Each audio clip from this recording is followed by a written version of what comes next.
Muy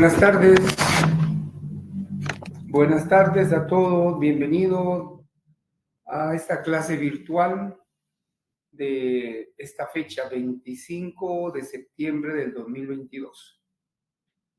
Un abrazo a la distancia a cada uno de ustedes y mi deseo es porque estén bien, porque estén entusiasmados, deseosos de ir recordando algunos contenidos que en los distintos cursos y especialmente en el curso de Derecho Civil van a ser de utilidad para su formación profesional y para su ejercicio en algún momento en que hayan alcanzado el éxito. Vamos a tener como objetivo para esta tarde, vamos a retrotraer a la charla didáctica contenidos fundamentales en cuanto a la sucesión testamentaria y sucesión intestada.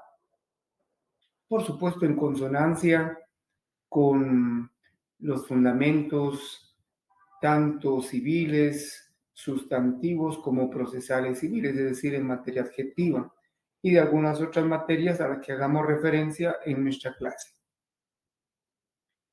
Entremos entonces a darle continuidad a lo que en la clase anterior estuvimos practicando y para ello veamos los puntos siguientes. Vamos a ver las formas testamentarias, formalidades del testamento común abierto, formalidades del testamento común cerrado, los pasos para elaborar testamento común abierto y común cerrado. Estos son importantísimos y espero que les sea de utilidad. Vamos a platicar de la revocación, de la nulidad, de la falsedad y caducidad de las disposiciones testamentarias. Hablaremos también de la herencia condicional y de la herencia terna. Vamos a introducirnos al campo de los albaceas y posteriormente vamos a platicar un poco de la sucesión intestada. Tenemos algunas disposiciones generales, el orden de sucesión, partición de bienes hereditarios y sus principios, efectos de la partición, y vamos a hablar, ojalá nos dé tiempo, de la rescisión y la nulidad, esa nulidad de la partición. Estamos entonces ya en materia y vamos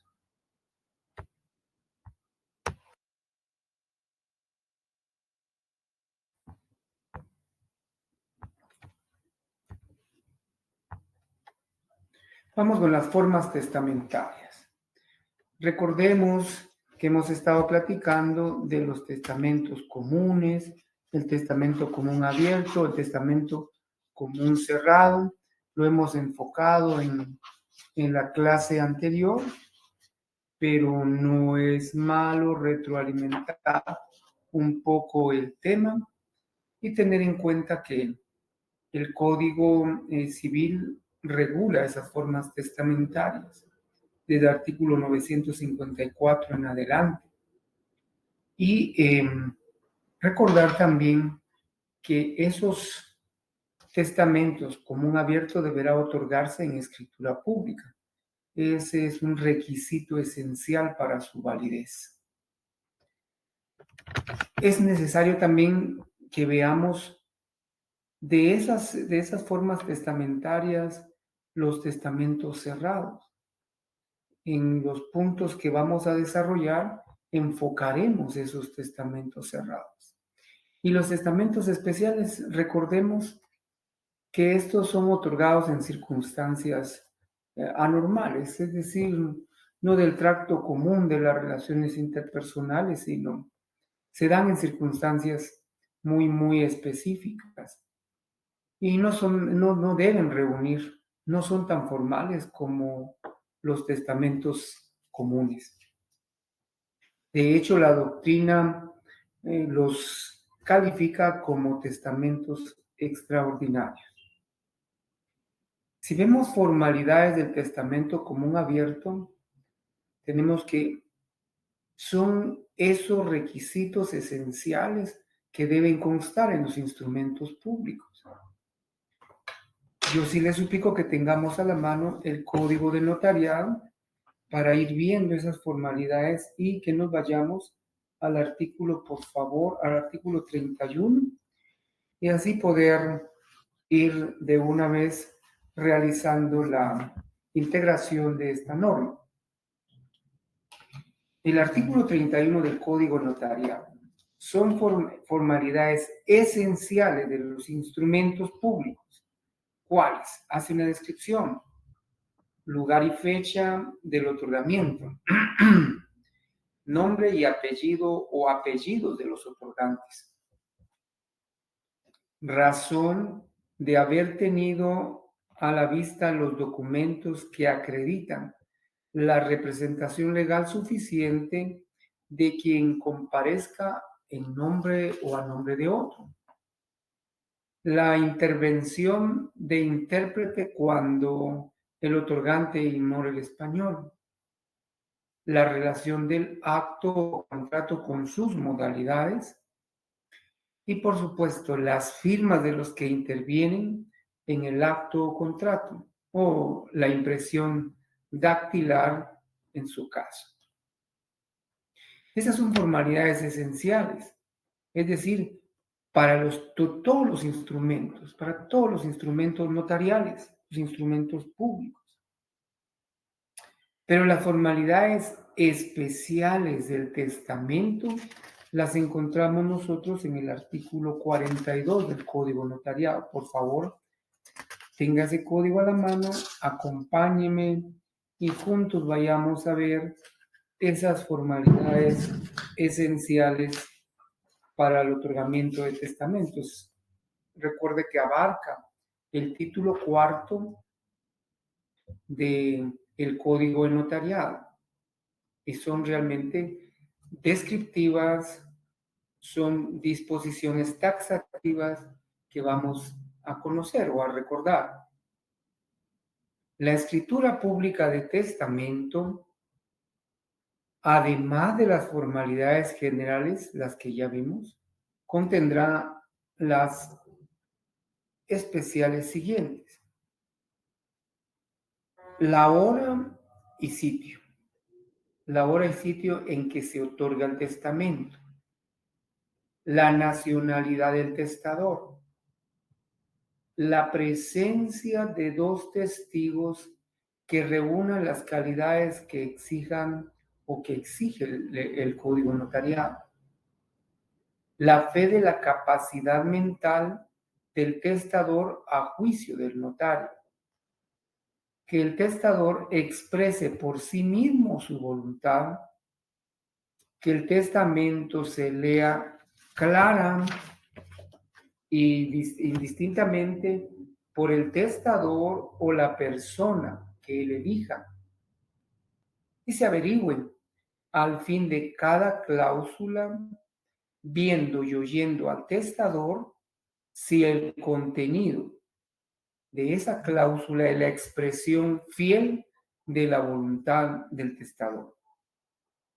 Otro requisito esencial, que si el testador no habla el idioma español, intervengan dos intérpretes elegidos por él mismo para que traduzcan sus disposiciones en el acto o al momento de expresarlas. Que el testador y los testigos los intérpreten en su caso, si hubiesen, y el notario firmen el testamento en el mismo acto. Creo que está por demás esta disposición especial, pero es bueno enfatizarlo. No pueden firmar de manera momentánea o temporal distinta, tiene que ser en el mismo acto. Si el testador no sabe o no puede firmar, ponga su impresión digital y firme por él un testigo más, o sea, serían 3 testigos si no sabe firmar, quien deberá reunir las mismas calidades de los testigos instrumentales. ¿A quiénes le llamamos testigos instrumentales? Son las personas que el testador ha elegido como testigos para la manifestación y la autorización de su testamento. Aparte de esos dos testigos a que la ley le llama instrumentales, si no sabe firmar, ya sabemos, ya leímos, que es importante que exista un testigo más. Y en esto recordemos que tiene que ser un testigo idóneo, capaz, si fuese del anterior conocimiento del notario, para que puedan consignarse en el instrumento o en el otorgamiento del testamento. Pero no solo nos concretamos a ese artículo, también el 44 del Código Notarial establece que en los testamentos y donaciones por causa de muerte son formalidades esenciales, testamentos y donaciones por causa de muerte. Son formalidades esenciales, además de las consignadas en el artículo 31 de ese mismo cuerpo legal, la hora en que se otorgan, la presencia de dos testigos que hicimos referencia, la expresión por el testador de su última voluntad, la lectura del testamento o de la donación en su caso, las firmas del otorgante o su impresión digital, en su caso de los testigos y del notario y de los intérpretes si los hubiere. Vemos entonces que el otorgamiento del testamento es un acto eminentemente formalista y hay que atender las disposiciones contenidas tanto en el Código Civil como en el Código de Notariado. Notemos que en la autorización de un testamento van a utilizarse constantemente palabras claves que se dispuse a anotarlas porque siento que son imprescindibles, son necesarias que se conozcan. Cuando es el acto mediante el cual una persona requiere los servicios del notario, sabemos que viene a instituir su testamento o viene a revocarlo. Puede darse también el acto de desheredar. Puede, de alguna forma, tenerse en cuenta que lo necesario, la condition sine qua non, es la aceptación de que es su voluntad. Y bueno, esos términos, dentro de otros que son importantísimos, la nulidad, la revocación, etc.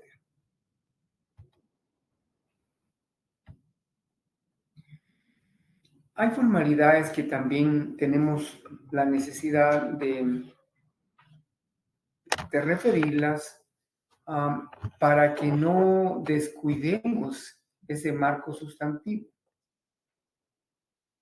Y hablando exactamente de esas formalidades del testamento común cerrado, ya sabemos que el testamento común cerrado está preceptuado, está regulado en el artículo 959 del Código Civil. En el testamento cerrado se observarán las solemnidades pertinentes y establecidas para el testamento abierto. Pero además de esas solemnidades, también vamos a encontrar las siguientes.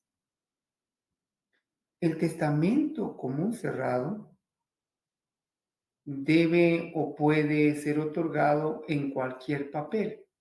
Y el papel que contenga el testamento se pondrá dentro de una cubierta cerrada a la que le vamos a llamar plica, de suerte que no pueda extraerse el testamento, sin romperse la plica. En presencia del notario y los testigos y los intérpretes, si hubiesen, el testador manifestará que el pliego, que la hoja, que se ha guardado contiene su testamento y de una vez hará saber si está escrito y firmado por él o escrito por mano ajena. Y si por no saber firmar, lo ha hecho a su ruego alguna otra persona más cuyo nombre deberá expresar para que conste en el acta respectivo. Ya hablaremos del acta. Sobre la cubierta, sobre esa aplica. Sobre la cubierta del testamento extendrá el notario el acta de su otorgamiento. Dará fe de haberse observado las formalidades legales y otro de los requisitos en el testamento común cerrado es que ya extendida y leída el acta, la firmarán tanto el testador, los testigos, los intérpretes si hubiese sido necesario, y la autorizará el notario con su sello y su firma. Si el testador no puede firmar, pondrá su impresión digital y un testigo más, por supuesto, designado por él, firmará a su ruego. Estamos entonces ante las formalidades del testamento común cerrado. ¿Quiénes no pueden hacer testamento cerrado? El ciego y el que no sepa leer ni escribir. ¿Quién conservará el testamento cerrado? Recordemos, lo puede conservar el testador, una persona de confianza del testador o el notario. Para eso, pues hay algunos sustentos legales que tenemos que atender. Está el artículo 963 del Código Civil y en esa norma sustantiva podemos entender, podemos interpretar que el que dispone su voluntad mediante testamento podrá conservar en su poder lo que ya platicamos, el testamento cerrado, también encomendarlo a una persona más o al notario. Y luego hay otras disposiciones ahí en caso que hubiese fallecido el guardador del testamento. La presentación del testamento que está regulada también en el artículo 964 del Código Civil. El notario o la persona que tenga en su poder el testamento cerrado deberá presentarlo al juez competente. ¿Luego de qué? Luego de que esté sabido, totalmente enterado del fallecimiento del testador.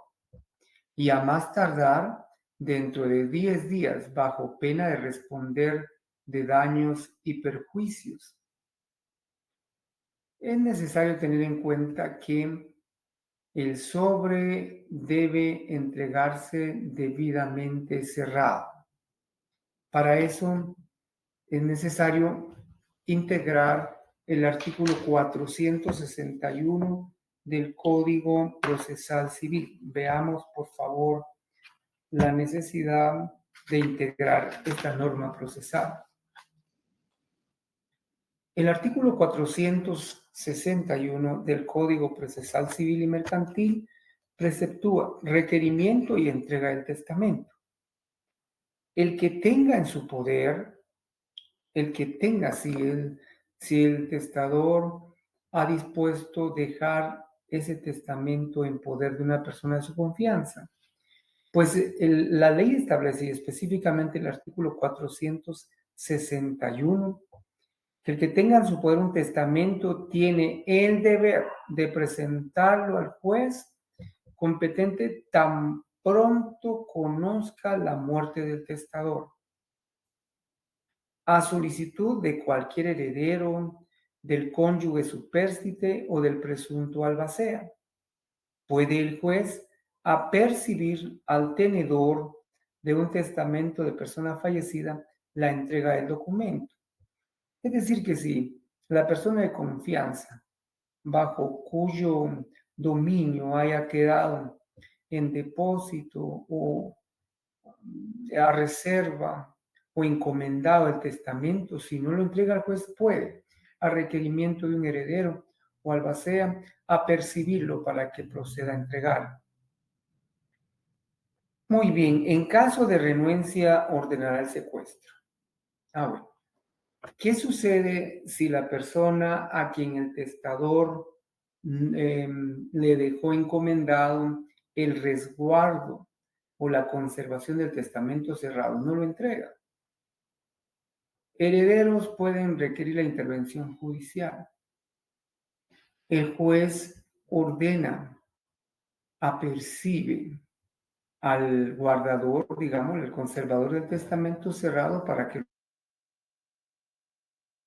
Pero si es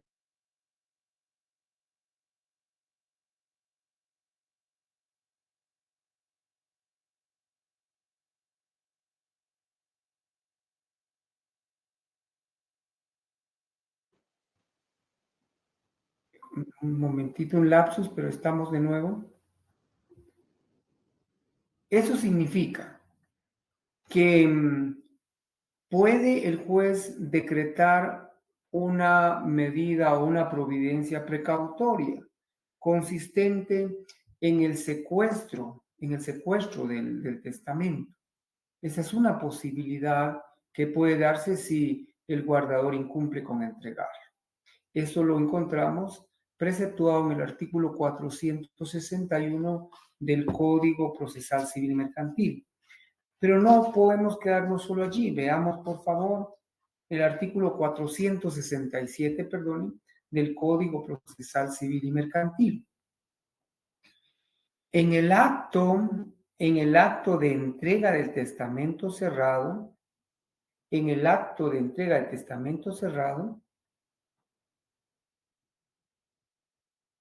estamos.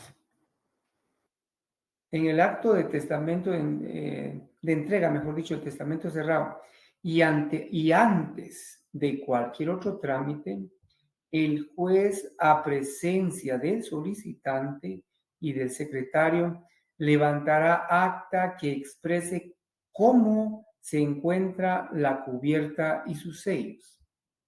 Recuerde que el testamento cerrado va dentro de un sobre. Ese pliego, esa hoja o esas hojas que contienen el testamento cerrado van dentro de ese sobre o esa plica. Y el juez, a requerimiento del interesado, dice que lo que hace es determinar el estado en que se encuentra la cubierta y los sellos de la misma. Y, por supuesto, hará constar las demás circunstancias relativas al estado de la plica.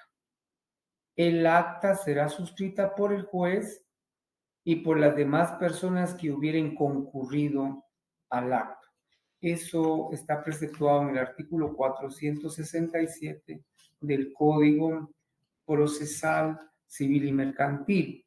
Pero el 473 de ese mismo cuerpo legal establece, una vez protocolizado el testamento cerrado, se procederá como se dispone para el proceso sucesorio en caso de testamento abierto. Pero si se hubieran formulado objeciones a la cubierta del testamento, el proceso sucesorio no podrá tramitarse en forma extrajudicial. Bueno, son normas adjetivas aplicables el tema de conocimiento, presentación y apertura del testamento común cerrado. Nos entretuvimos un poquito, pero es interesante que enfoquemos estos temas de manera clara. Recordemos, las formas testamentarias entonces son comunes, los ya vistos, el común cerrado, el común abierto. Y son especiales aquellos otorgados en circunstancias anormales, por lo que no son tan formales, los especiales no llenan tanta formalidad. Doctrinariamente ya dijimos que se les conoce como testamentos extraordinarios. El testamento del ciego debe intervenir un testigo más. Será leído 2 veces, una vez por el notario y otra vez por el testigo electo por el testador. Testamento del sordo. Si es testamento abierto, deberá leer el mismo en voz entendible ante notario y testigos. Muy bien. Testamento militar. Todo militar puede otorgar testamento. ¿Es autorizado por quién? Por los militares en campaña, rehenes, prisioneros, y para eso es necesario que veamos ese sustento legal. El artículo 965 del Código Civil, usted supongo que lo tienen, puede entenderse que en campaña, si hay militares, rehenes, prisioneros y demás trabajadores o miembros de esos cuerpos de campaña militar o empleados del ejército, podrán otorgar testamento y testamento abierto ¿ante quién? Ante el oficial a cuyo mando se encuentra. Es aplicable esta disposición a los individuos de un ejército que se halle en país extranjero.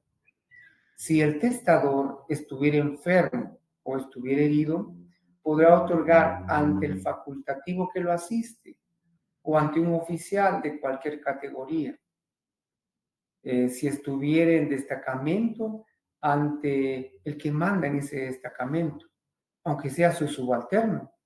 Lo importante es que exista una persona que se relacione en ese vínculo o en ese ámbito militar para poder hacer constar la disposición testamentaria. En todos los casos del testamento militar será necesario la presencia de 2 testigos que sepan leer y escribir. Y si el testador no puede firmar, siempre lo hará por él cualquiera de los 2 testigos. No exige mucha formalidad como los testamentos común abierto y común cerrado. Muy bien, pero siempre en relación al testamento del militar, ese testamento será otorgado con arreglo a lo que ya indicamos en el artículo 965. Deberá ser remitido lo antes posible, a la mayor brevedad posible, al cuartel general y por ese cuartel al Ministerio de Defensa correspondiente. Si el testador hubiere fallecido, el ministro remitirá el testamento al juez del último domicilio del difunto y no siendo conocido a cualquier juzgado de primera instancia del ramo civil del departamento de Guatemala. ¿Para qué? Para que de oficio cite a los herederos y demás interesados en la sucesión. Los herederos deben solicitar que el testamento se protocolice en la forma prevenida en el Código Procesal Civil y Mercantil, norma que ya leímos hace unos instantes. Bueno, testamento militar, ya vieron las características, las particularidades. Pero también está el testamento marítimo. Es autorizado en las circunstancias, si el buque es de guerra, se autoriza por el contador o ante quien ejerza sus funciones. Para tener un sustento y una relación más amplia de este testamento, veamos por favor los artículos ahí relacionados.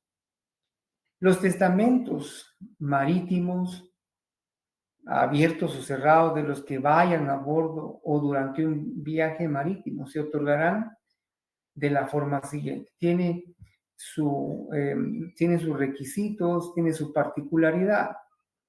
Si el buque es de guerra, ante el contador o ante el que ejerza sus funciones. En un viaje,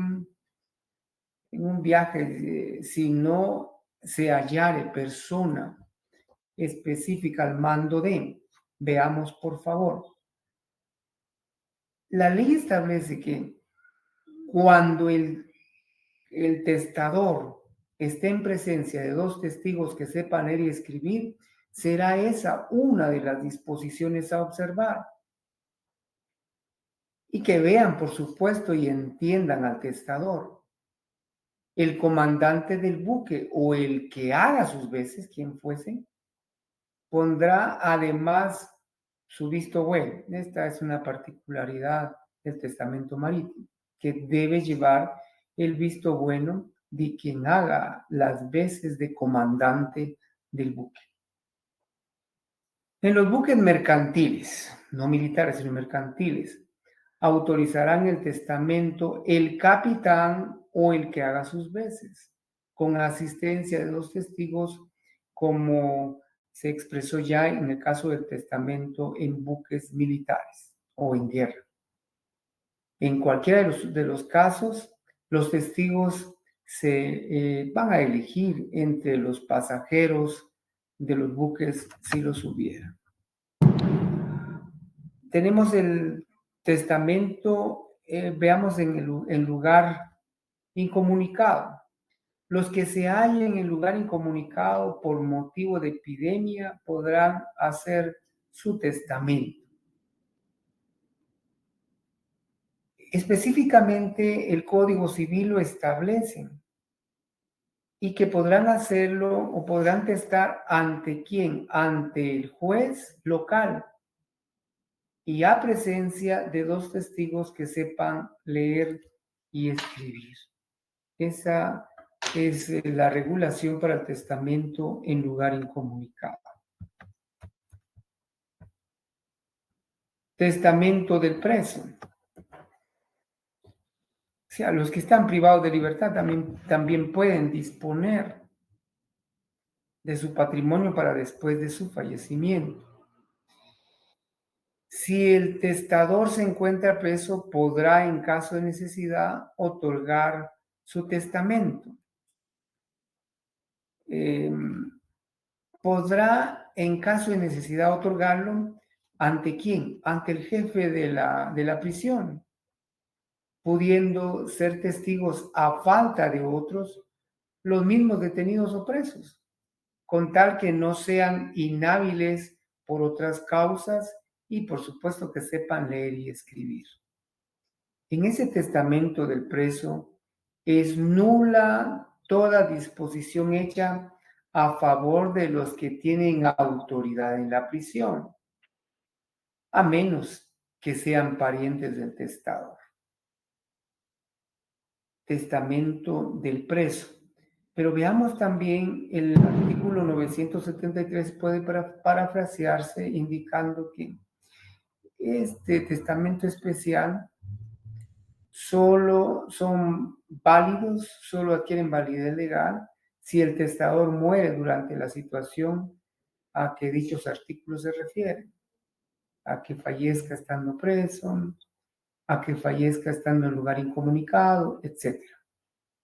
Y, por supuesto, que el plazo para que se tenga como válido, dice, solo serán válidos si el testador muere durante la situación a que dichos artículos se refieren o una disyunción dentro de 90 días posteriores a la cesación de ella.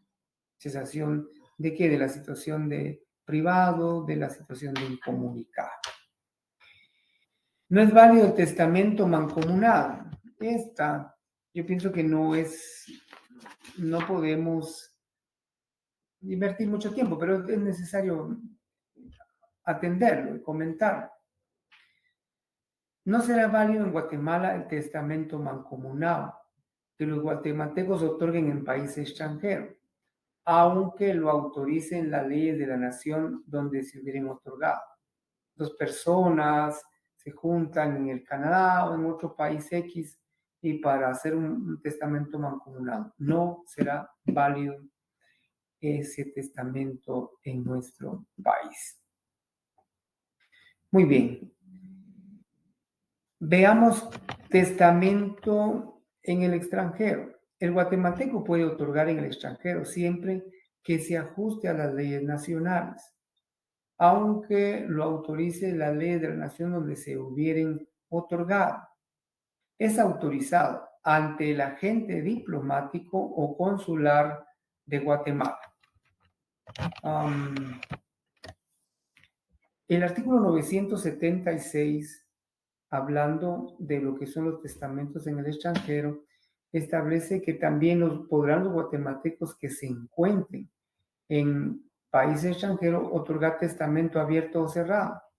¿Ante quién? Ante el agente diplomático o consular de Guatemala en esa república, residente en el lugar del otorgamiento si fuere notario. Puede hacerse entonces también otorgamiento en el extranjero.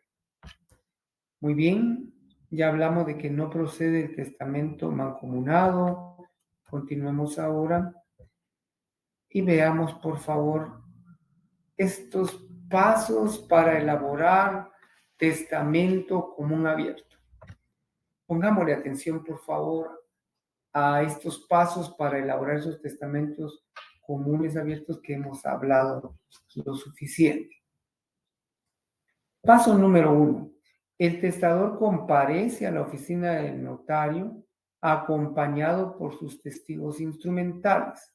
No es válido, no es permisible el que los testigos sean el secretario o qué sé yo, el procurador del notario. No. Deben ser testigos instrumentales, electos y llevados o que acompañen al testador. Paso 1, testador con testigos a requerimiento notarial. Paso 2, el notario cartula, autoriza el testamento y lo imprime en el protocolo que está bajo su custodia. Perdone que sea muy inductivo, pero para que vayamos viendo cómo se elabora un testamento común abierto. Repetimos entonces, paso 1, el testador comparece a la oficina del notario en compañía de sus testigos instrumentales. Paso 2, el notario autoriza el testamento y lo imprime, por supuesto, en su protocolo. Paso 3, el notario remite testimonio especial del testamento en plica. Estamos hablando del testamento común abierto. Y el notario remite testimonio especial del testamento implica al Archivo General de Protocolos, a la cual se le adhiere 25 quetzales en timbre notarial. El testimonio va cerrado. ¿Por qué va cerrado el testimonio especial de un testamento común abierto? Porque debe guardarse, debe hacerse discretos con la voluntad del testador. Muy bien.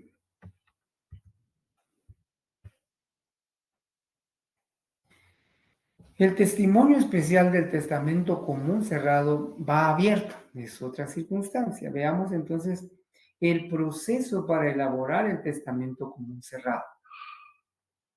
El testimonio especial del testamento común cerrado va abierto.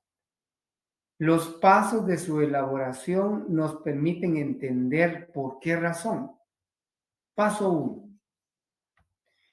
El testador comparece a la oficina del notario, acompañado a sus dos testigos instrumentales, llevando consigo el testador un sobre que contiene su testamento. La idea es que ni siquiera el notario sabe el contenido del testamento. En ese caso, o en este caso del testamento común cerrado, el notario solo da fe que el sobre contiene el testamento original, mas no las disposiciones del testador. ¿Por qué? Por eso le llamamos testamento común cerrado, porque no existe la mínima posibilidad de que el notario pueda enterarse de esa disposición de última voluntad. Paso 2. El notario facciona el acta de testamento cerrado. Aló. El testador lleva en una plica, en un sobre, ya sellado, lleva su disposición testamentaria. El notario, ¿qué tiene que hacer? Facciona el acta del testamento cerrado sobre la plica. Esa es la única acta notarial que cubre 200 quetzales de timbre fiscal. El testamento original no queda dentro del protocolo, sino que el testador decide si se queda en poder del notario, de una persona de su confianza, o si prefiere conservar él mismo ese testamento. Paso 3. El notario protocoliza, transcribe el acta que signó en la plica que contiene el testamento cerrado. Y al protocolizar, transcribe esa acta que de hecho va a ir siempre sobre la plica del protocolo. Perdón, sobre la plica que contiene la disposición testamentaria. Y la protocolización, es lógico, ¿verdad? Va en el protocolo. Autorizado el testamento cerrado, el notario lo entrega al testador. Después de transcribir en el protocolo, con el número y en el lugar que le corresponde, el acta de otorgamiento. Dicho instrumento será firmado también por todos los que en el acto intervinieron. Pero nos sirve integrar el artículo 8 del Código de Notariado. Esto es por la circunstancia de haberse referido el protocolo. Integramos el artículo 8 porque el protocolo es la colección ordenada de escrituras matrices de las actas de protocolación, por referirnos al acta que va sobre la plica que contiene el testamento común cerrado. Razones de legalización de firmas y documentos en que el notario registra de conformidad con esta ley actos notariales. Paso, veamos, estamos allí, el testamento muy bien. Paso número 3. El notario transcribe el acta, la referimos ya y hablamos del artículo 960. Continúe. Cuarto paso. El notario remite testimonio especial de la transcripción del acta del testamento cerrado que tiene en su protocolo. ¿A dónde la transmite? ¿O a dónde entregan el testimonio? Al archivo de protocolos, al testimonio especial, al cual se le adhieren 25 quetzales en timbre notarial. El testimonio va abierto. ¿Aló? El testimonio especial del testamento común cerrado va abierto. Porque no tiene sentido que vaya cerrado, ya que al final este no es copia fiel del testamento, sino de la transcripción del acta del testamento cerrado, documento en el cual no está la disposición del testador en relación a sus bienes, ¿no? Porque solo es exactamente la transcripción del acta que se signó en el sobre que contiene esa disposición testamentaria cerrada. Paso 5. El notario da aviso al registro de la propiedad. Paso 6. Cuando el testador fallece, el notario realiza una solicitud al juez de primera instancia civil para que éste verifique que el sobre no tenga señales de haber sido abierto antes.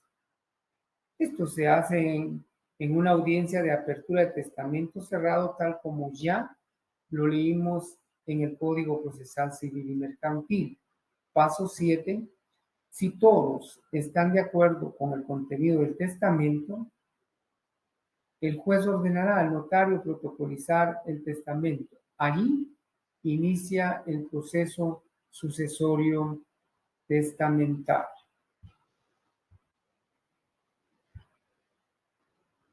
Muy bien. Tengamos en cuenta que elaborado el testamento en 15 días a partir de la fecha en que se autorizó, hay que enviar avisos al Registro General de la Propiedad y o al segundo registro de la propiedad. Muerto el testador, se presentará el testimonio del testamento común abierto con duplicado y certificación del acta de defunción para que sea anotado en el libro de asiento y razonado, iniciándose entonces el proceso sucesorio testamentario. Veamos para integrar el artículo 1193 y 1194 del Código Civil siempre, que regula lo relativo al registro de la propiedad y los testamentos. El artículo 1193 y 1194. Muy bien.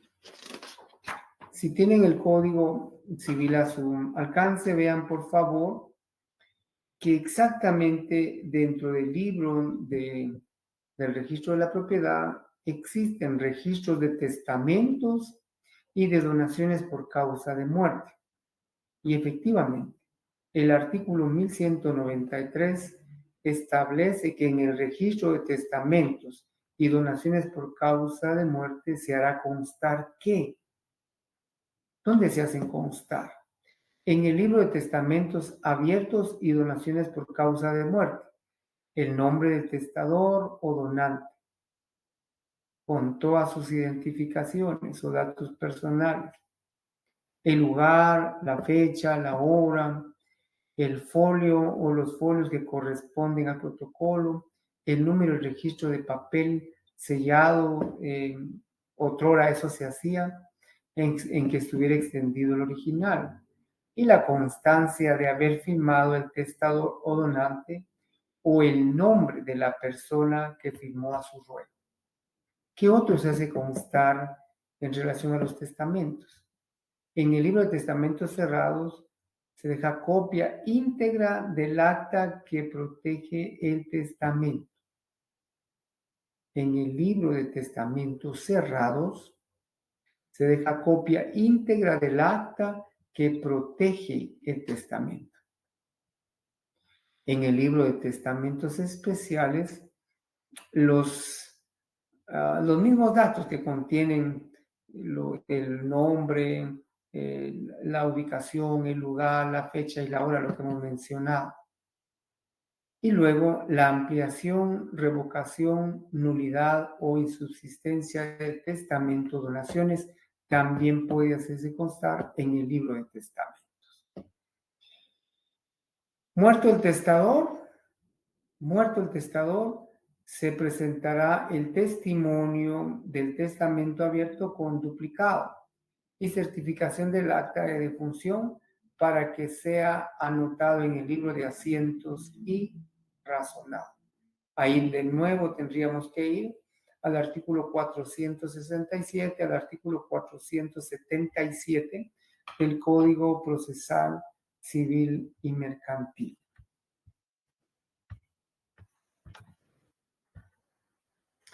Muy bien, en el caso del testimonio especial del testamento, como cualquier otro testimonio, se remite al Archivo General de Protocolos dentro de los 25 días hábiles siguientes al otorgamiento.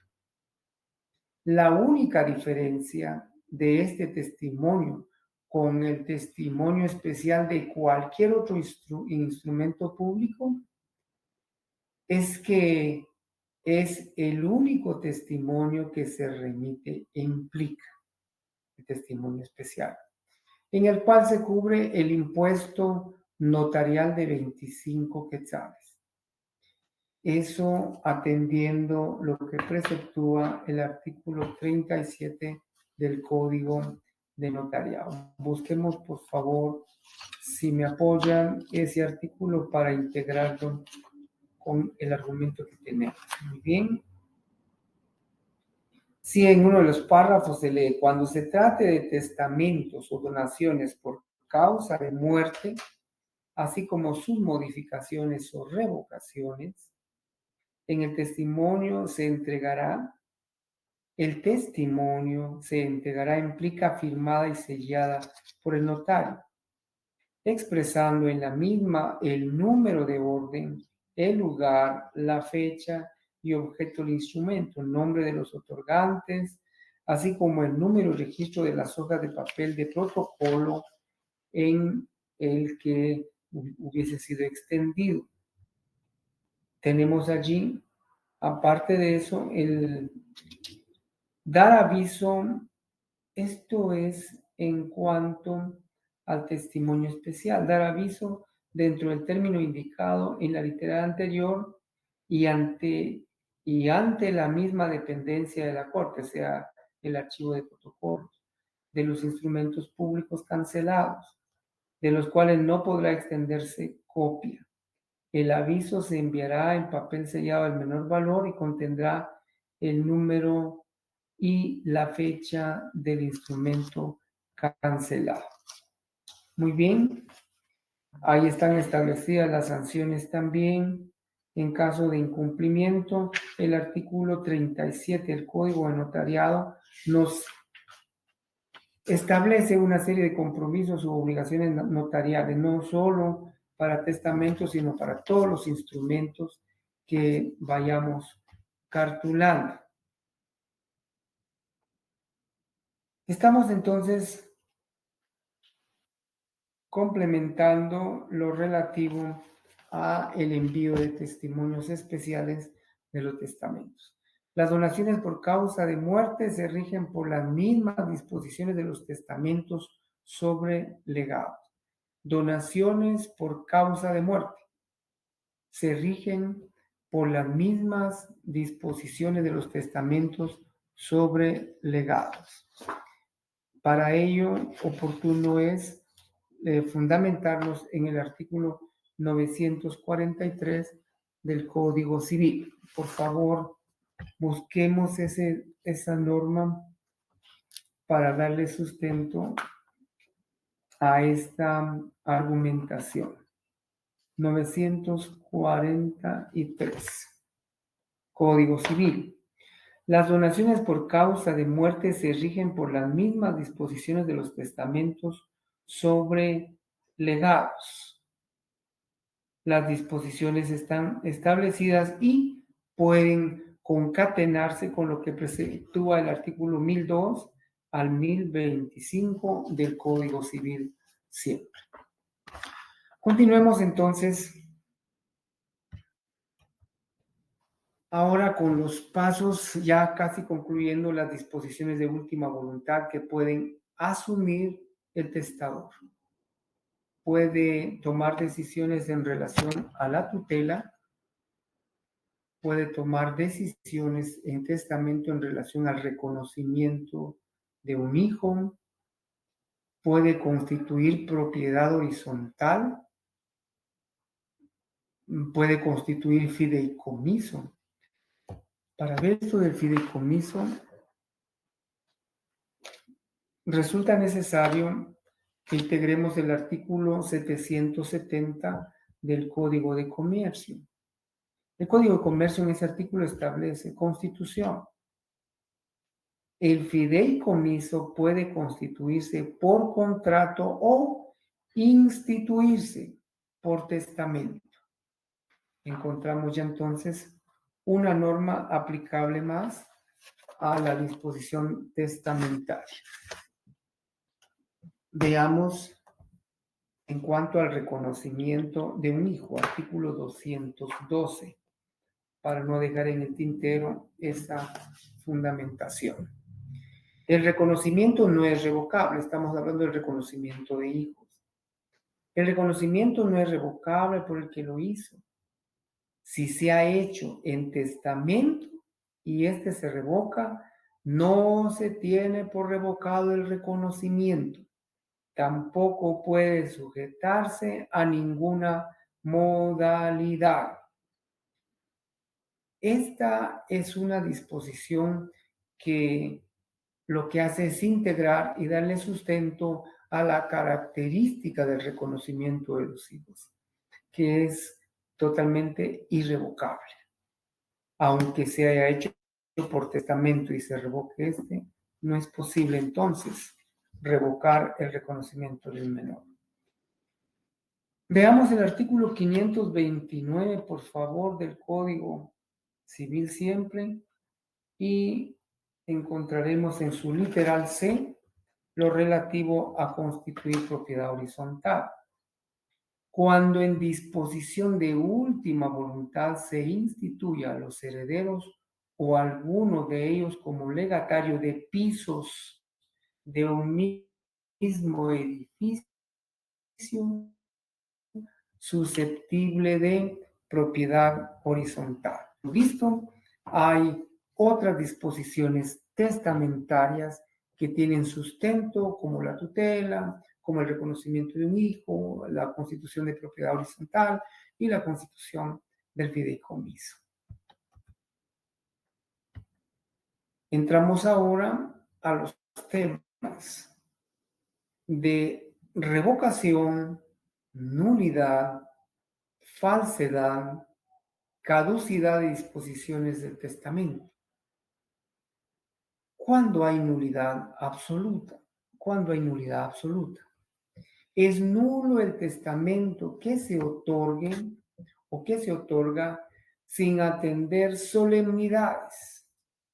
Eso podemos observarlo en el artículo 977 del Código Civil. Es nula toda disposición sin atender formalidades. Efectivamente, el testamento cerrado también será nulo. Además, cuando apareciere rota la plica que contiene esa disposición testamentaria. Y es nulo el testamento que se otorga sin la observación de las solemnidades esenciales que la ley establezca. Y ahí hablamos no solo del Código Civil, sino del Código de Notariado. Se recuerdan las disposiciones especiales para otorgamiento de testamentos que leímos ya en el artículo 44 del Código de Notariado. La nulidad absoluta no produce ningún efecto jurídico, por supuesto. Y hay nulidad absoluta cuando las disposiciones sean contrarias a toda ley o al orden público. Es anulable el testamento otorgado con violencia, dolo o fraude. El artículo 978 del Código Civil establece que esa violencia tiene que ser tal que cause impresión profunda en el ánimo de una persona. Esa impresión que sea razonable y le inspire temor de exponer su honra, la de su cónyuge, ascendientes o descendientes. Y ahí vamos a disposiciones como el error, el dolo, la violencia, etcétera, que vamos a encontrar en los artículos 1265, 1261. Vicios en la declaración de voluntad. Veamos si nos podemos sustentar en esas normas para poder darle sustento a esta argumentación. 1265.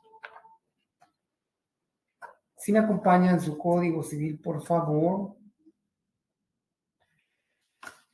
El artículo 1265 establece: la violencia o intimidación deben ser de tal naturaleza que causen impresión profunda en el ánimo de una persona razonable y le inspiren el temor de exponer su persona o su honra o la de su cónyuge o conviviente de hecho.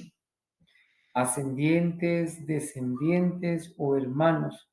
¿A qué? Exposición a un mal grave o a la pérdida considerable de bienes.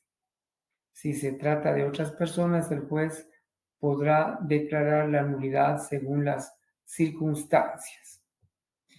Y para poder calificar la violencia o intimidación, debe atenderse a algunos factores: la edad, el género o la condición de la persona y demás circunstancias que pueden influir sobre su gravedad. Muy bien, y ahora veamos lo de la fundamentación del artículo 1261, el dolo. En la autorización, la institución del testamento. Dolo es toda sugestión o artificio que se emplee para inducir a error o mantener en él a alguna de las partes, en este caso al testador. Nulidad relativa, acto que puede quedar con efecto, sí. Cuando es una nulidad relativa, puede cobrar vigencia mediante ratificación. Pero veamos ahora lo que es la revocación. El testamento es un acto eminentemente revocable. Revocable siempre que cumpla con solemnidades para testar. Un testamento queda revocado por otro posterior. Es decir, lo platicamos en la clase anterior y lo estamos recordando. Un testamento que se otorgue en relación al mismo patrimonio por el testador, lo que hace es revocar el que antes existía o el que antes se había instituido. Pero también el testador puede dejar vigente en todo o en parte un testamento instituido con anterioridad. Y también dejar fuera una parte del patrimonio o un bien específico del testamento. Se puede. ¿Cuándo? Por enajenación de la cosa queda revocado el testamento. Si el testamento solo se refiere a un bien en particular, si se vende ese bien, habrá quedado revocado el testamento. ¿Cuándo queda revocado una donación o legado de un crédito? Veamos, por favor, el artículo 986, siempre de nuestro Código Civil. 986. Veamos que esta norma, cuando habla de la revocación del testamento, establece la donación o legado de un crédito hecho en testamento queda revocado en todo o en parte si el testador recibe en pago el todo o parte de la cantidad que se le debía o si por cualquier razón ha cancelado el crédito. Luego veamos la falsedad. El Código Civil no define la falsedad, solo la refiere. Y eso está referida en el artículo 981. Efectivamente, no hay una conceptualización o una definición de lo que es falsedad en el Código Civil. Pero hay una referencia en ese artículo 981. Si el testamento posterior fuere declarado nulo o falso, subsistirá el anterior. Bueno, entonces alude a la falsedad como una acción testamentaria.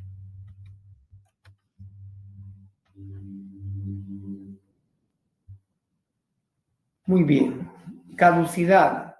Consiste en que al ocurrir los motivos previstos en la ley, el testamento pierde su eficacia. El Código Civil dispone que caduca la disposición testamentaria en el que se deja algo bajo condición. Si el heredero o legatario a que se refiere muere antes que se verifique la condición. ¿Cuándo caduca la disposición testamentaria? Si fallece el heredero o legatario antes que se verifique la condición. En todos los casos en que caduque o pierda su efecto la institución de heredero, pasará la herencia a los herederos legales. En todos los casos en que caduque o pierda su efecto la institución de heredero, pasará la herencia a los herederos legales. ¿Cuándo no caduca? Esto es imprescindible revisar. Artículo 989.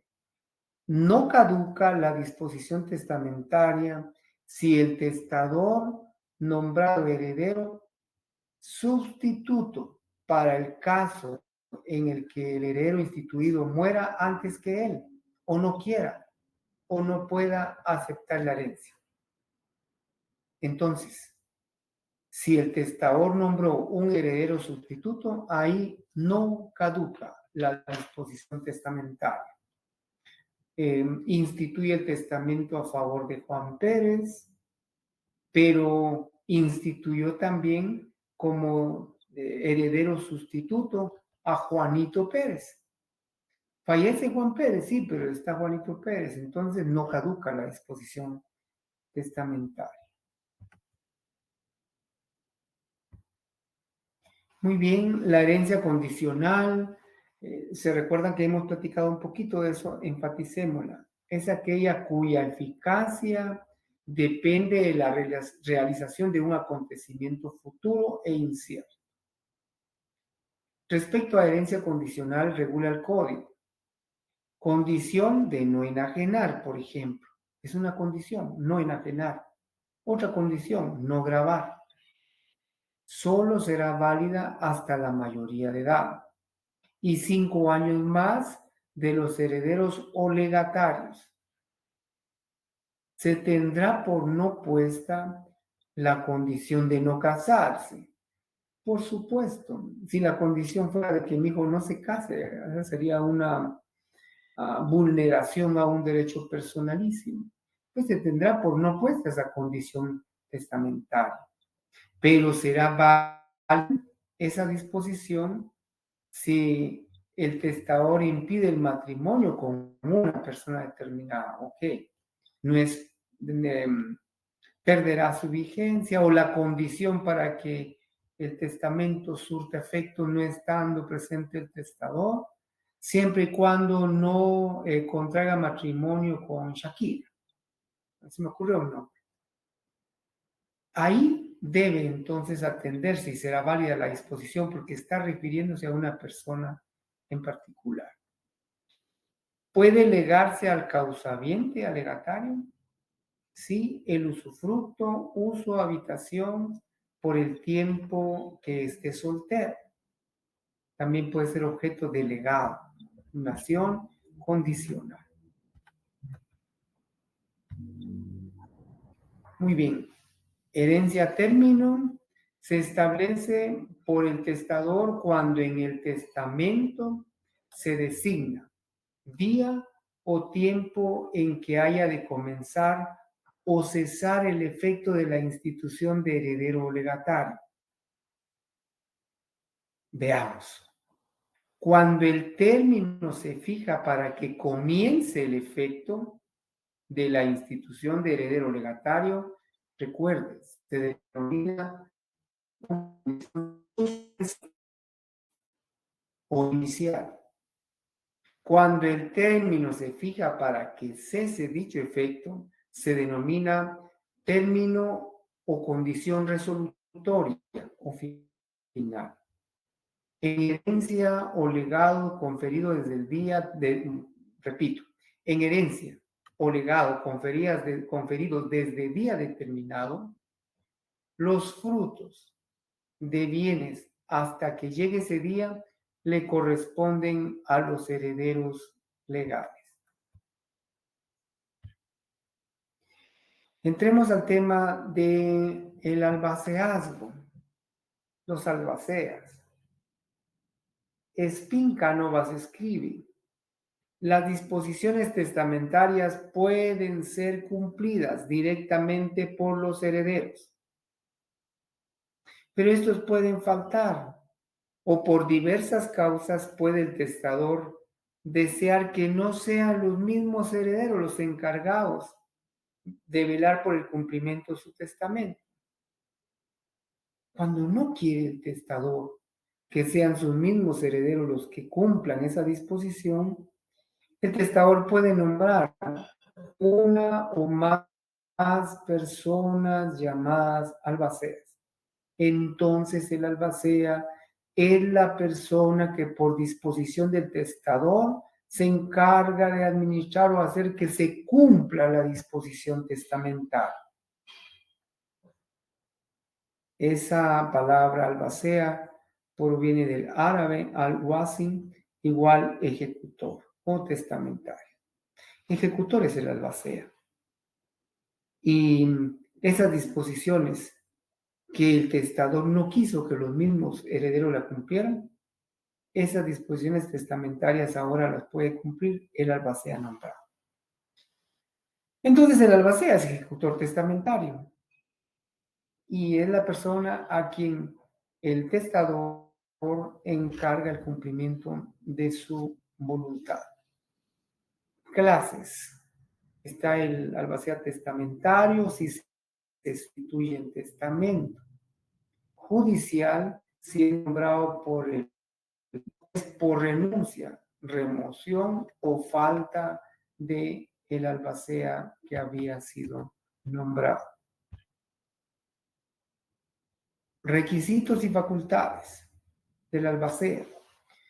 ¿Qué se necesita para ser albacea? Primero, tiempo basta, pero las formalidades legales, mayor de edad, poder legalmente administrar bienes, no haber sido declarado interdicto, no ser incapaz de adquirir o adquirirlos a título de herencia, esos bienes, no estar en actual servicio de funciones judiciales o del Ministerio Público, salvo en caso que se trate de las sucesiones de sus parientes. Ninguno está obligado a ser albacea, pero no puede renunciar al haberlo aceptado, sino con justa causa, una justa causa a juicio del juez. Facultades y atribuciones del albacea. Veamos si encontramos las facultades del albacea. Vayámonos al artículo 1050, por favor. Muy bien. Las facultades y atribuciones. Facultades y atribuciones de los albaceas, además de las que le designa el testador, porque es quien lo nombra, es quien lo instituye. Otras facultades son de disponer y pagar los funerales del testador, con arreglo a lo ordenado por éste, y en defecto de tal disposición, según las costumbres del lugar y las posibilidades de herederos o la posibilidad de la masa hereditaria. También es una obligación del albacea hacer las gestiones necesarias para la inmediata seguridad de los bienes, hacer el inventario con intervención de los herederos y cuando no hayan herederos, con la de los interesados en los bienes. También es obligación del albacea pagar las deudas y los legados y administrar los bienes hasta que los herederos tomen posesión de los mismos. El cargo del albacea, por supuesto, es personalísimo y no puede transmitirse ni sustituirse por quien lo ejerce. El testador puede fijar, por supuesto, plazo para el cumplimiento del albaceazgo.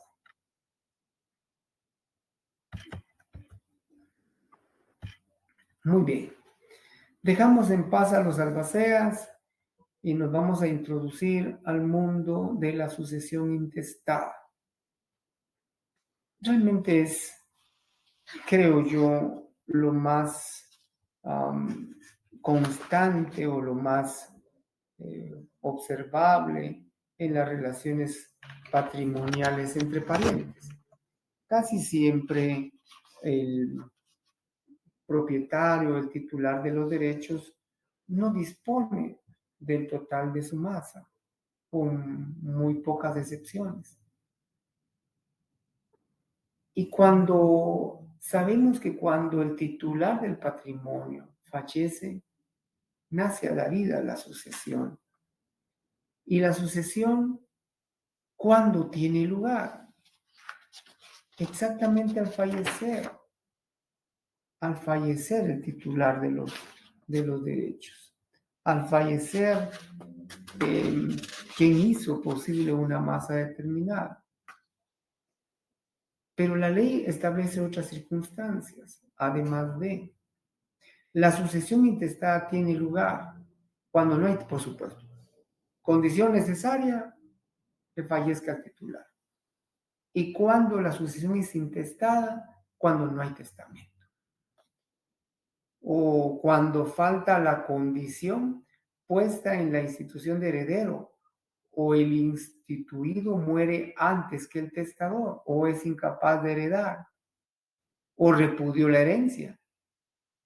Fuera de los casos de sustitución o representación y acrecentamiento con arreglo a este código.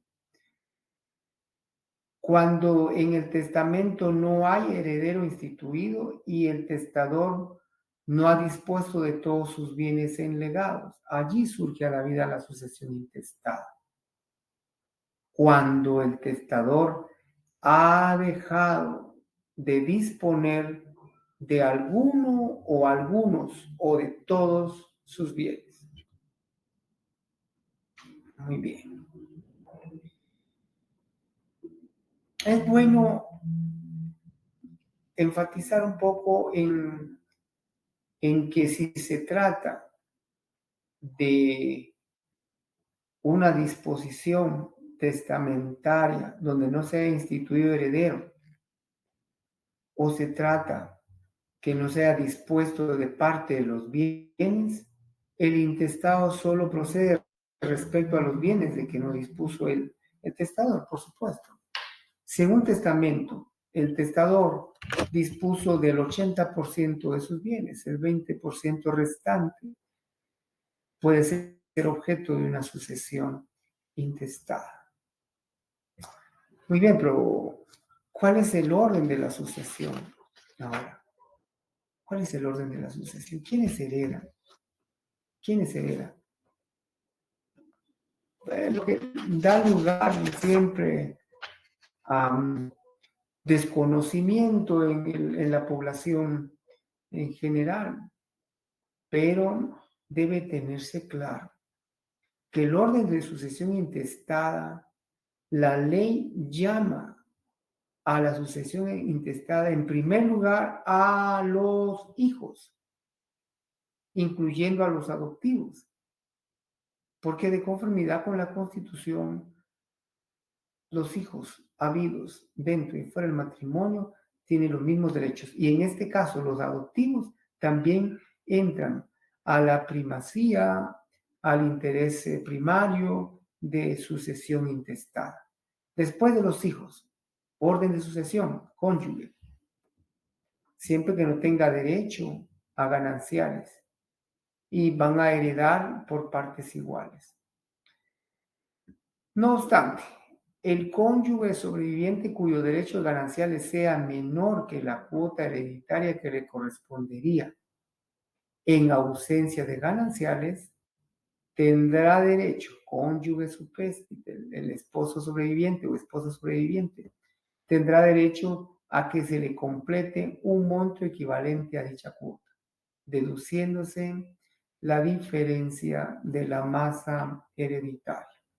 Es orden de sucesión. Partición de bienes hereditarios y sus principios. La partición, ¿qué es?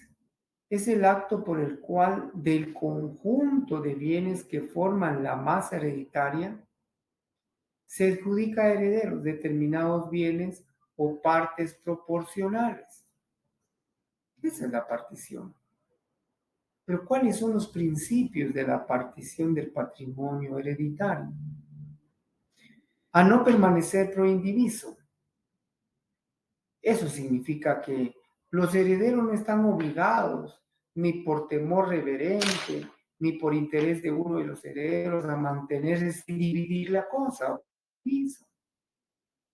Cualquier coheredero puede pedir la partición. Y por incapacitados y ausentes pueden pedir la partición sus representantes legítimos.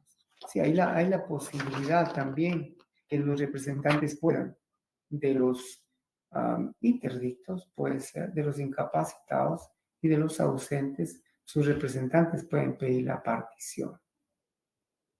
Muy bien, ¿quiénes más? Herederos que pueden pedir la partición.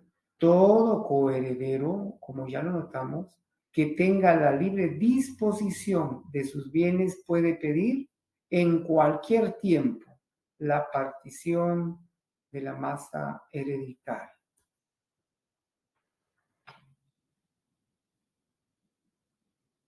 Continuemos. Siempre en esos principios de la partición de la masa hereditaria, que los herederos bajo condición no pueden pedir la partición. Aló, herederos condicionales no pueden pedir la partición hasta que se cumpla ese hecho o circunstancia futura a que fue sujeta la disposición testamentaria. El legatario de la parte alícuota puede pedir partición, por supuesto. El dueño de bienes puede hacer partición por acto entre vivos, siempre respetando derechos de alimentistas. Bueno, si se es titular de derechos y todavía está en vida, tiene libre disposición para poder asignar por legados o por donaciones sus bienes, pero debe respetar el derecho de los alimentistas a que estuviera obligado a cubrir. Cuando herederos son mayores de edad y no hay ausentes o incapaces, podrán partir los bienes como mejor les parezca y puede hacerse sin intervención judicial, que debería ser lo más cauto, lo más lógico, lo más razonable. Hay un grupo de herederos, hay una masa hereditaria y se tiene ya la idea clara de cuál es la parte que corresponde a cada uno. Una partición extrajudicial es lo más razonable, lo más lógico. Pero sucede que ante esa falta de voluntad, esa falta de compromiso para una partición extrajudicial, se ven obligados a tramitar un proceso oral de división de la cosa común. Debe tenerse en cuenta también que los herederos deben abonarse recíprocamente las rentas y los frutos. Si es una sola masa y esa masa común, existen frutos, existen rentas, esas rentas deben distribuirse de forma alícuota o proporcional a cada uno de los herederos. Y veamos que las deudas adquiridas durante la pre o proindivisión serán pagadas. ¿Por quiénes serán pagadas? Pagadas preferentemente atendiendo lo que preceptúa el artículo 1104. Veamos. Artículo 1104. Deudas de la proindivisión. Las deudas contraídas durante la proindivisión serán pagadas preferentemente en relación con cualquier otro tipo de deuda. Muy bien, llegamos al final. Tenemos aquí algunas preguntas de todo el tema abarcado, los temas abarcados, que le ruego por favor analizarlos y resolverlos como parte nada más de un compromiso de ustedes para ir actualizándose y um, rememorando, recordando estos conocimientos. Por favor, todos procuremos resolver estos temas y si Dios lo permite, nos vemos en la siguiente clase. Bendiciones, abrazos virtuales para todos y como siempre, Dios los guarde, Dios los bendiga. Hasta la próxima clase.